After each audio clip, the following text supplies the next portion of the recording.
Anand told me all these things, and he added, because we are born into this community, we are never given any honor or dignity or respect. We are stripped of all that. But if we study and make progress, we can throw away these indignities. So study with care, learn all you can. This is also a very good advice for us also.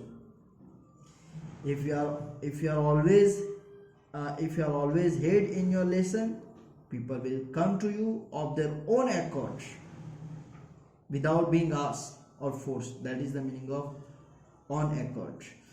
Of their own accord and attach themselves to you. Work hard and learn.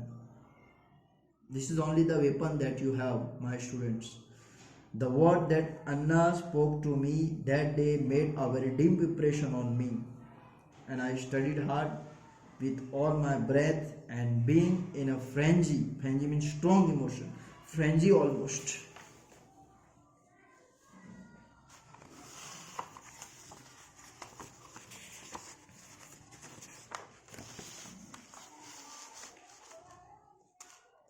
As Anand had urged, I stood first in my class, and because of that, many people become my friends.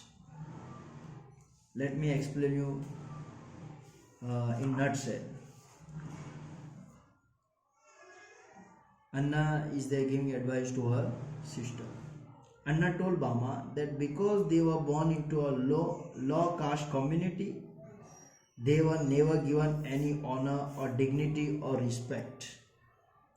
He advised her to study hard and learn all that she could, because only education could help them to throw off all the indignities and all the insult.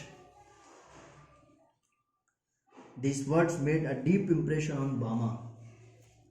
She studied hard as Anand had urged.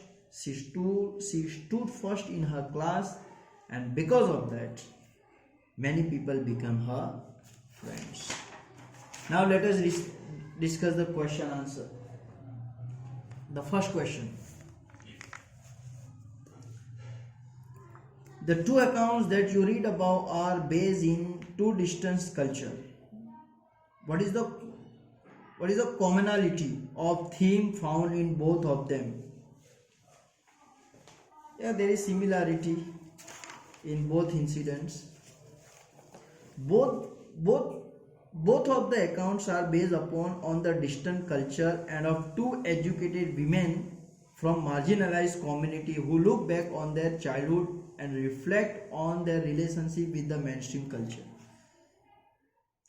Gertrude Simon was an extraordinarily talented Native American who struggled and was successful at a time when severe prejudice prevailed towards the Native Americans and women.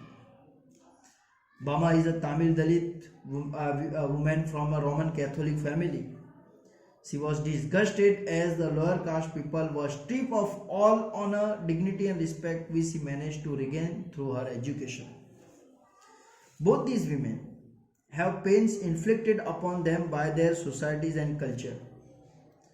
They fought against this social and cultural discrimination, and their efforts got recognitions. Gertrude Simon wrote under the pen name of Zit Kalasa and criticized dogma and oppression. Similarly, Bama is a pen name, and in her autobiography she recreates her childhood and its painful memories.